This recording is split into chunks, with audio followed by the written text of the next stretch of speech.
C'est vrai que ça a plus d'allure de s'appeler ou de se présenter ou d'être présenté comme président de la Provence que de président de PACA que personne ne comprend.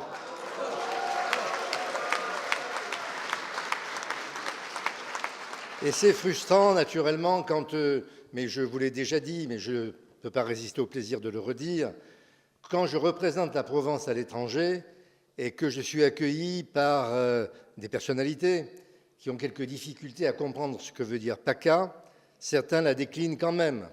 Alors ça a été Provence-Alpes-Côte d'Ivoire, ce qui nous a créé des problèmes diplomatiques avec la Côte d'Ivoire, et je ne vous parle pas de Côte d'Agneau ou d'autres choses qui déjà nous ramèneraient quand même au pays avec les Alpilles et Sisteron. Mais c'est vrai que ce problème de PACA, c'est PACA-Cola, c'est PACA-Cumac, on ne sait pas si c'est péruvien, américain ou autre chose, est blessant. Est blessant pour moi, non pas personnellement, en tant que Provençal, mais en tant que président de la Provence. Il y a là un problème que, comme je l'avais indiqué, j'ai donc mis à la réflexion de la région par une espèce de référendum populaire. Malheureusement, il n'a pas été possible de résister parce que le nom, ce nom impossible qui est Provence-Alpes-Côte d'Azur, a été imposé par le gouvernement de l'époque quand il y a eu la régionalisation. Et il y a la nécessité de toute une série de décisions qui ne relèvent pas de moi ni du Conseil régional, mais qui relèvent d'un certain nombre d'institutions, Conseil d'État, Conseil constitutionnel, gouvernement, etc. Bref, c'est difficile. Cependant, s'il y a une pression populaire, on peut espérer avoir une meilleure écoute. Mais la pression populaire dans la République doit faire attention aux minorités. Et la façon dont s'est élevé le référendum que j'ai organisé a donné une écrasante majorité au mot Provence. Parce que sur le drapeau de la région qui est ici, nous représentons 4 départements et largement la majorité, la grande majorité de la population de la région.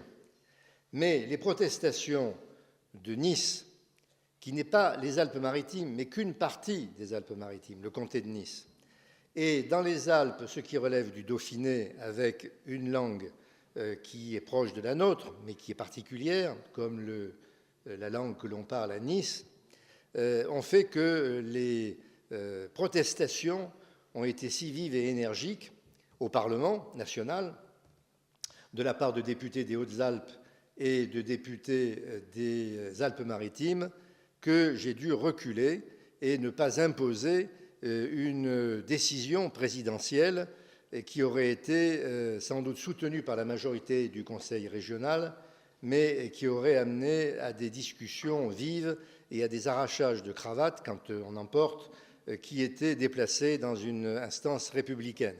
Mon rôle de président de la Provence, c'est d'unir, de réunir, de rassembler, et non pas de diviser une région dont j'ai la charge à 3 fois, 3 mandats, 3e mandat, qui me donne le devoir de rassembler plutôt que surtout dans des périodes difficiles comme celles que nous vivons sur le plan humain, plutôt que de diviser. Et donc j'ai laissé le dossier ouvert, je ne l'ai pas refermé, il est ouvert pour que vous m'aidiez à imaginer quelle démarche, et puis qu'on demande également aux instances qui seront tirées des prochaines consultations électorales, présidentielles et législatives, pour que l'on étudie d'un point de vue juridique et législatif comment nous pouvons changer cet état de choses qui, je le répète, est une blessure. Et non seulement une blessure morale, mais également une blessure sur le plan économique qu'on a évoqué. Aller en Chine pour que la Provence exporte ses produits qui sont de grande qualité, aller en Europe pour défendre nos productions de fruits et de légumes. PACA, ça ne veut rien dire.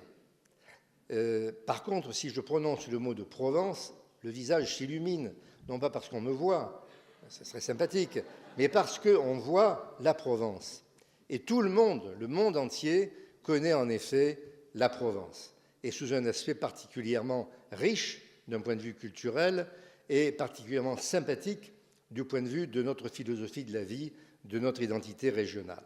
Donc voilà un combat à mener, et qu'en effet un instrument comme l'Observatoire nous permettra d'avoir en effet une base solide, un point d'appui pour défendre et rechercher, sans conflit, sans bataille, mais rechercher pour l'intérêt de tous, y compris pour celui de la France, dont la Provence est une richesse, eh bien, de progresser parce que, en effet, ce mot de PACA, ce mot de Provence-Alpes-Côte d'Azur, ne facilite pas les choses, y compris d'un point de vue économique.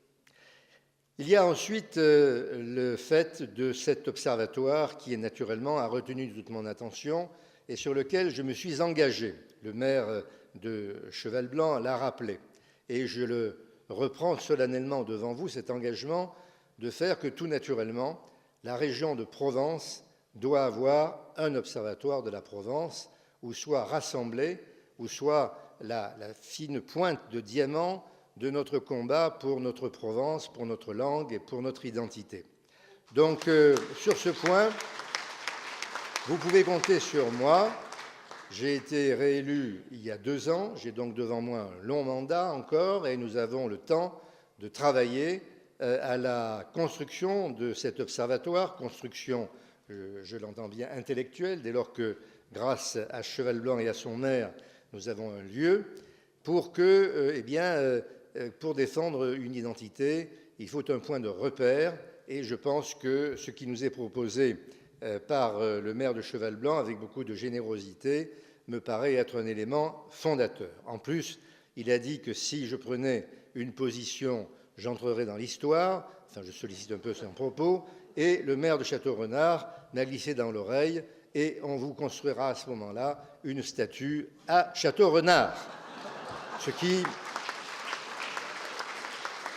qui montre bien, en effet, que dès lors qu'il s'agit de la République ou de la Provence, il n'y a plus de droite et de gauche, et que cette statue, elle sera naturellement équestre, puisque Cheval-Blanc, le Cheval-Blanc d'Henri IV, enfin bref, il me semble que la Camargue, la statue ne pourra être qu'équestre. Mais enfin, j'en reparlerai avec Bernard Renesse après les élections. Bon. Donc, laissez-moi saluer de manière républicaine le député-maire de Château-Renard, mon collègue Bernard Renesse, avec lequel nous entretenons d'excellentes relations. Parce que nous sommes collègues à l'Assemblée nationale, nous ne siégeons pas sur les mêmes bancs. Et vous savez, quand on voit l'Assemblée nationale et quand on y entre, ça paraît beaucoup moins grand que ce qu'on voit à la télévision. Nous sommes les uns très près des autres. Donc, je vois le maire de Château-Renard qui est de l'autre côté de l'hémicycle, mais pas loin. Donc, on peut s'envoyer des petites flèches en papier ou des petits mots pour défendre notre région au Parlement. Saluer également Jacques Sautel, le maire de Mossane, qui nous accueille dans sa magnifique commune, puis dans cette salle qui est superbe, qui est belle. Il y a le blanc du sud, et puis l'utilisation du bois, qui est quelque chose de très important, me semble-t-il, pour la chaleur et la douceur d'un lieu comme celui-ci. Remercier Christian Mounier pour ses paroles. Il accueillera, nous l'a-t-il dit et répété, l'Observatoire de la langue et de la culture provençale. Je le remercie également pour les paroles chaleureuses qu'il a eues à mon égard, mais c'est vrai que vous pouvez tous, il l'a dit, compter sur le président de la Provence. C'est un titre magnifique, et le Provençal que je suis n'aurait jamais imaginé, même dans ses rêves les plus fous, être un jour président de notre belle région. Saluer également les élus qui sont ici présents, Hervé Cherubini, le maire de Saint-Rémy de Provence. Saluer Frédéric Vigourou, le maire de Miramas en Provence. Saluer Jackie Piquet, le maire de Saint-Pierre de Mézoargues en Provence, et tous les maires et les adjoints et les conseillers municipaux qui sont ici présents, ainsi que mon collègue au conseil régional, Mohamed Rafaï, que je salue avec beaucoup de fraternité. Nous avons également à ne pas oublier tous ceux à qui nous devons tout ce travail militant et qui ne regardent pas au temps qu'ils passent en tant que militants. Ils sont nombreux dans cette salle. Vous êtes tous, nous sommes tous des militants, donc j'en vois ici, les uns portent le chapeau, d'autres, comme la demoiselle de Château-Renard, Adélaïde d'Arras, porte le costume. Et puis, bien sûr, Rémi Venture, Majoral, et puis Jean-Pierre Richard, évidemment, qui, comme on dit en provençal, last but not least, est évidemment un président avec une équipe enthousiaste, dévouée et fidèle, sans laquelle et sans lequel nous ne pourrions pas faire ce que nous faisons aujourd'hui. Je voudrais ne pas être trop long, mais tout de même dire qu'il y a longtemps à vos côtés que je prends part à votre combat, avec les responsabilités qui sont les miennes.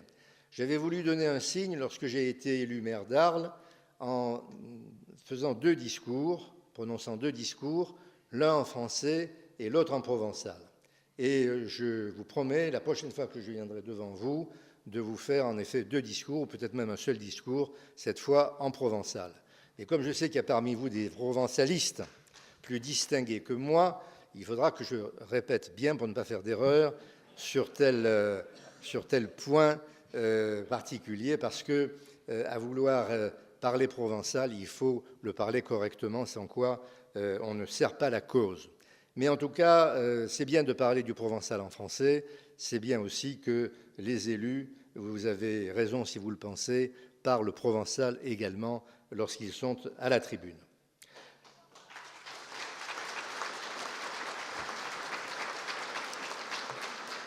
En ce qui concerne les problèmes que vous avez évoqués, je voudrais faire une remarque sur l'économie. J'ai lancé récemment, à l'occasion de l'élection présidentielle, un appel du Sud. Cet appel du Sud concerne le provençal, parce qu'il faut que Paris, contre lequel nous n'avons rien, ce n'est pas de l'antiparisianisme primaire, c'est simplement le fait que nous avons besoin qu'à Paris, comme au niveau européen à Bruxelles, on porte davantage attention à notre Sud, qui est souvent caricaturé, qui est souvent injurié, et il faut qu'il y ait plus de respect à l'égard d'une culture qui fait l'honneur de la France et de l'Europe, et qui est également une force par ce que nous apportons aux autres cultures, dès lors que notre culture provençale, et pas occitane, est respectée. Et par conséquent, l'appel du Sud, c'est l'appel de Provençaux qui ont besoin que l'État français et l'Union européenne portent davantage attention au développement économique de notre région, parce que c'est non seulement une reconnaissance de ce dont nous avons besoin en tant que Provençaux pour notre industrie, notre commerce, notre tourisme, nos transports, notre agriculture, mais également une reconnaissance du rôle que peut jouer et que doit jouer la Provence avec sa façade maritime, sa proximité de l'Italie, le fait d'être situé au cœur de l'arc latin, entre Barcelone et Gênes, entre l'Italie et l'Espagne. Nous avons un rôle éminent à jouer, non pas seulement pour nous, mais pour la France et pour l'Europe. Et par conséquent, tout investissement qui nous est refusé actuellement, parce qu'en effet, il y a une crise que je reconnais, chacun doit le reconnaître, mais tout de même, il y a une prise de conscience de ce qu'une partie de l'avenir de l'Europe est entre les mains de l'espace méditerranéen et de ce qui s'y passe, et que le meilleur moyen pour la France de se faire respecter dans le concert européen, notamment face à l'Allemagne, face à la Grande-Bretagne, eh bien, c'est de renforcer cette qualité de grande puissance méditerranéenne qui aujourd'hui me semble trop absente des discours prononcés par les uns ou par les autres à l'occasion des élections. Donc, appel du Sud pour défendre notre agriculture, pour défendre la qualité de ces produits qui est reconnue d'avance. Et c'est pour ça que, et merci au maire de Château-Renard qui s'occupe particulièrement de ces problèmes, nous travaillons en ce moment pour éviter les légumes et fruits PACA qui n'attireraient pas grand monde, voir comment nous pouvons utiliser ce fait que, par exemple, pour le rosé, on dit automatiquement, de par le monde, rosé de Provence. Bon. Et j'ai conduit un jour une délégation au Brésil, où il fait chaud, non pas pour aller danser la samba, mais pour rencontrer et accompagner une délégation de producteurs de rosé de Provence pour faire connaître ce vin aux Brésiliens qui ont chaud et qui ne produisent pas de vin. Ça viendra peut-être un jour, parce qu'on sait que maintenant la Chine en produit, mais les Brésiliens ne produisent pas de vin. Et plutôt que de boire du Coca-Cola, on leur a dit, mais buvez donc du vin rosé de Provence. Et depuis, nous avons, je vous dis la vérité, nous avons un flux de rosé de Provence exporté au Brésil par des gens qui apprécient un vin qui est frais et qui, évidemment, peut, surtout sous le soleil du Brésil, permettre ensuite des propos ou des attitudes pacifiques. Voilà, donc c'est un exemple. Il y a aussi donc le label Qualité Provence sur lequel nous travaillons, naturellement avec le maire de Châteaurenard, avec tous les élus de cette région. Qualité Provence, mais nous avons un problème juridique, ça va ou vous faire rire ou vous énerver, c'est mon cas à moi, rire et énervement à la fois, c'est que quand on met sur une pomme ou sur un grain de raisin, ce qui est encore plus difficile, le label Qualité Provence, pour le moment, juridiquement, on serait obligé d'ajouter un petit sous-étiquette Côte d'Azur Alpes. Donc il ne reste plus de rien de la graine de raisin, évidemment, que du papier à mâcher, ce qui n'est pas exactement le but. Donc il y a des difficultés d'ordre juridique dont on n'a pas idée et auxquelles se heurte la volonté du peuple exprimée par ses élus. C'est un exemple. Mais nous arriverons à gagner ce combat de la production agricole de Provence avec le label Qualité Provence. Je voudrais dire un mot également du patrimoine immatériel de l'UNESCO, et il faut que nous nous battions en effet pour que la langue provençale, avec le prix Nobel de Mistral, soit reconnue, mais c'est un combat qui doit être mené par les Provençaux, par le président de la région, mais aussi, je dirais, par la France. Parce que quand on est reconnu comme une langue qui reçoit le premier prix Nobel de littérature, eh bien, il y a quelque chose qui concerne l'humanité tout entière, et nous le savons bien. Il y a également le fait que je soutiens vigoureusement le projet d'inscrire le costume de l'Arlésienne dans le patrimoine immatériel de la nation, comme récemment a été inscrite la tauromachie. Je crois que ce costume est absolument exceptionnel et qu'on n'imagine pas la Provence sans le costume d'Arlésienne ou du pays d'Arles, et on n'imagine pas donc la France sans ce costume qui a traversé les siècles et qui fait l'ornement, et je salue encore une fois la demoiselle de Châteaurenard, qui fait l'ornement de nos fêtes et l'étonnement ravi de ceux qui viennent nous visiter. Voilà, je pense que maintenant, nous avons, j'ai parlé trop longtemps, mais nous avons à continuer le combat pour tout simplement un monde qui a besoin de diversité. Parce que, comme je le répète à chaque fois que je viens à votre rencontre, nous avons un problème qui est posé aujourd'hui par la mondialisation et, naturellement, nous devons veiller à ce que nos enfants demain ne parlent pas une seule langue, l'anglais, ne mangent pas une seule nourriture, que je ne désignerai pas parce que je ne veux pas avoir de procès avec McDo. Et enfin, je pense que nous avons une philosophie de la vie, nous avons un sens de l'esthétique et nous devons naturellement protéger cela. Et c'est un vrai combat, parce qu'à travers Internet, à travers la télévision, il y a un rouleau compresseur qui peut écraser toutes les cultures et naturellement la culture provençale doit évidemment être protégée. Et qui se battra pour elle si ce n'est le Conseil régional de Provence et les Provençaux avec tous les élus des grandes communes. Elles sont toutes grandes dès lors qu'elles se réfèrent à cette culture. Par conséquent, nous avons beaucoup de travail. La région ne ménagera pas ses efforts et il ne suffit pas, vous le savez, de bonnes paroles. Bien entendu, nous avons chaque année, il faut bien parler de choses de ce genre pour que les citoyens sachent où va l'argent, leur argent, les contribuables.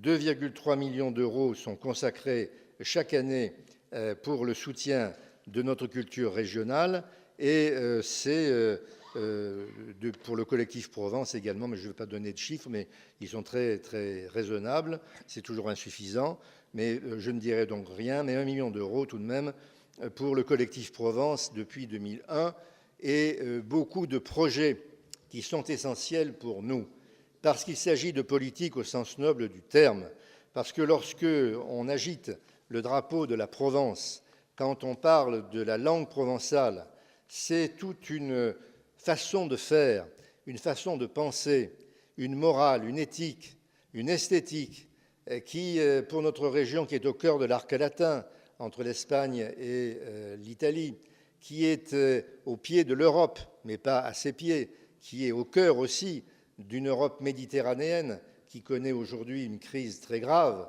et en face d'une Méditerranée du Sud qui connaît un printemps incertain. Donc nous avons des responsabilités. Je terminerai là-dessus, lorsque je vais, parce que je suis membre de la Commission des Affaires étrangères à l'Assemblée nationale, j'ai eu des missions en Amérique latine.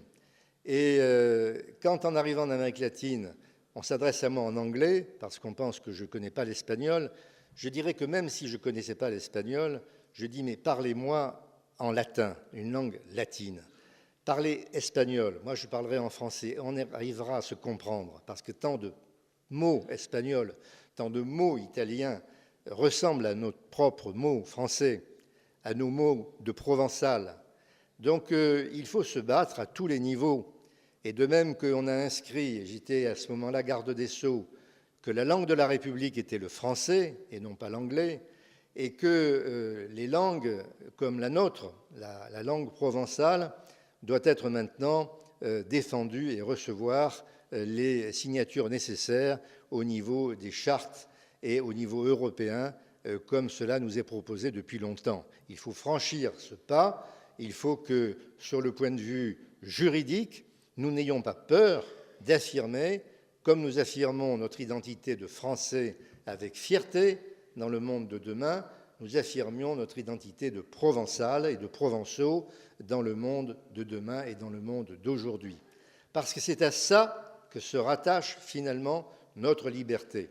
Sans liberté de choix entre des cultures différentes et de choix pour sa culture, celle de ses ancêtres, qui doit être celle de nos enfants, eh bien, il n'y aurait pas de liberté. Or, si nous avons bien compris ce qu'était la République, c'est d'abord la liberté comme la fraternité. Merci.